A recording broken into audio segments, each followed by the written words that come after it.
High বন্ধুরা, তোমরা দেখতে পাচ্ছ একটি ফটো ফ্রেম। আর হ্যাঁ, আমি একটি বিয়ের ইনভাইট পেয়েছি, তাই ভাবলাম কি দেওয়া যায়। তাই ভেবেচিন্তে আমি ফটো ফ্রেম কিনে তারপরে ওদের ফটো বের করে সেটার মধ্যে লাগাই। তোমাদের কাছে ফটো ফ্রেমটা কেমন লাগলো আমাকে কমেন্ট করে জানিও।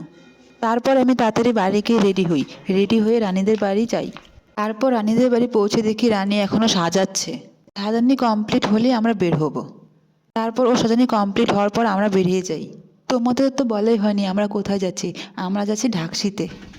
তারপরে আমরা অটোতে গিয়ে বসি। এদিন খুব ঠান্ডা ছিল, তাই স্কার্ফ দিয়ে আমরা সবাই ভালোভাবে ঢেকে ঢুকে বসি।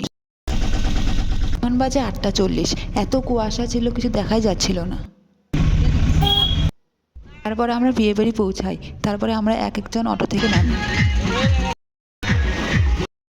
চারিদিকে অনেক কুয়াশা, আমাদের সব কম না। হ্যাঁ,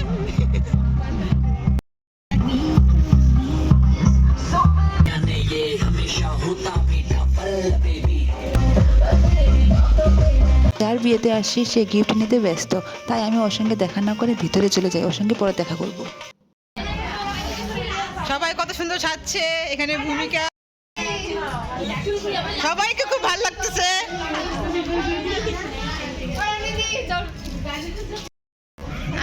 আমরা মাত্র এসে নামলাম, রানীকে নিয়ে টানাটানি।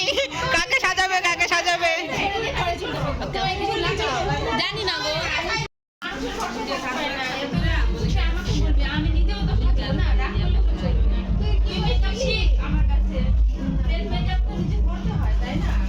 এতটুকু তো বুঝতে হয় না।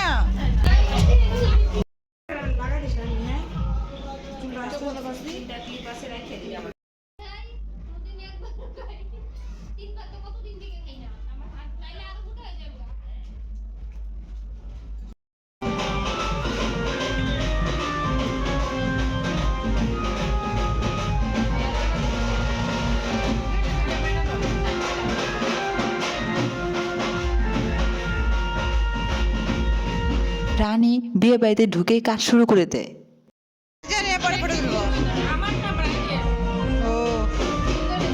রানী সাজানিতে ব্যস্ত হয়ে যায়, তাই আমি আমার গিফটটা তাপসীকে দিতে যাই।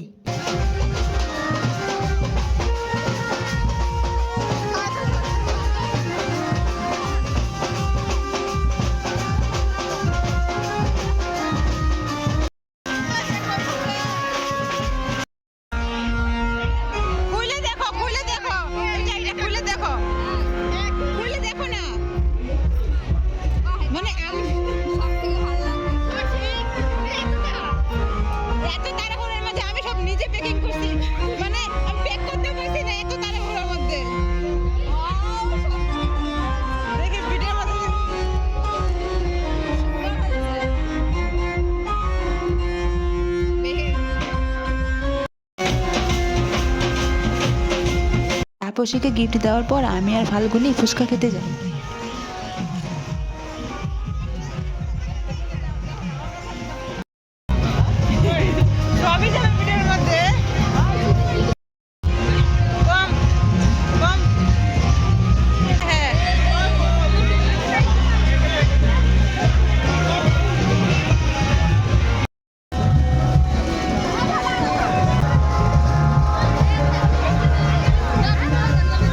আমরা ফুচকা খাই আসি দেখে ওদের এখনো সাজানোই কমপ্লিট হয় নাই।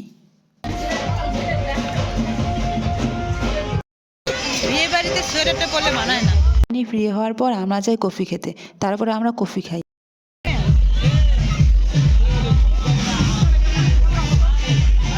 খাওয়ার কিছুক্ষণ পর আমরা যাই ভাত খেতে। এখানে কত সুন্দর আসবে দেখ।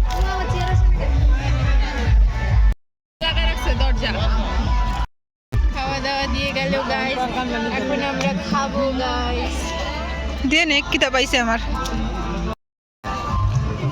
এটা টাইম পাস। শেয়ার করে মাংস খাবো না, আমারটা খাই ফেলিস।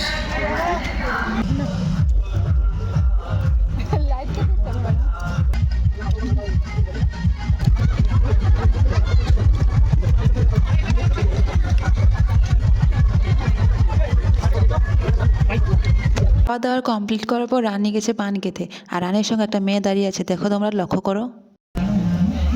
তুই খাবি? খাও খাও।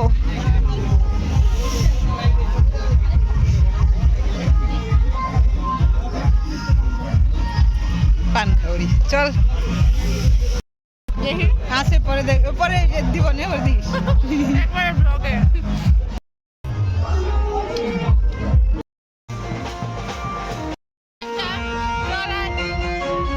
আমরা যখন বাড়ি যাবার জন্য বের হব তখনই বর আসলো, তাই আমরা বরকে দেখতে যাই।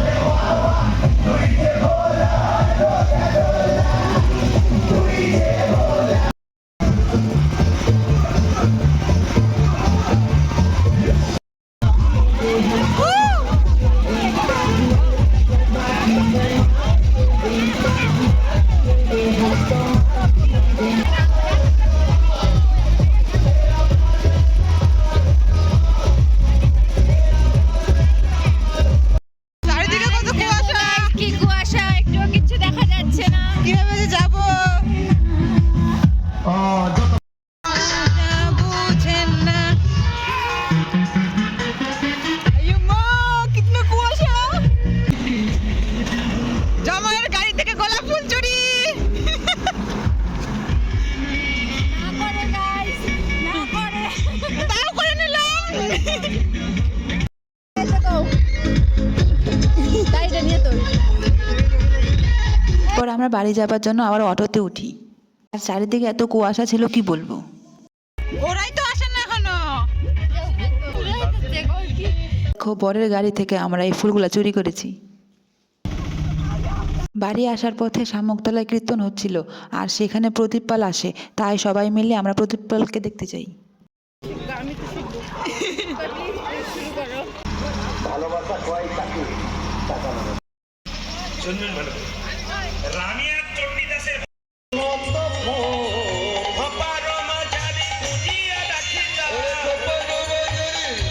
তখন বাজে রাত 12টা, আর আমার ভালোই লাগছিল না, কখন বাড়ি যাব কখন বাড়ি যাব। ওদের কীর্তন দেখা শেষই হচ্ছিল না।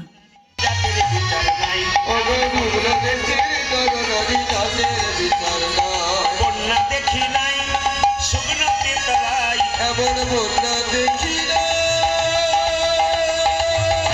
মাইকম্যান কোথায়? তারপর আমরা সবাই কীর্তন দেখে বাড়ি চলে আসি। আজকের ব্লগ আমার এতটুকুই। তোমরা সবাই ভালো থেকো, বাই বাই।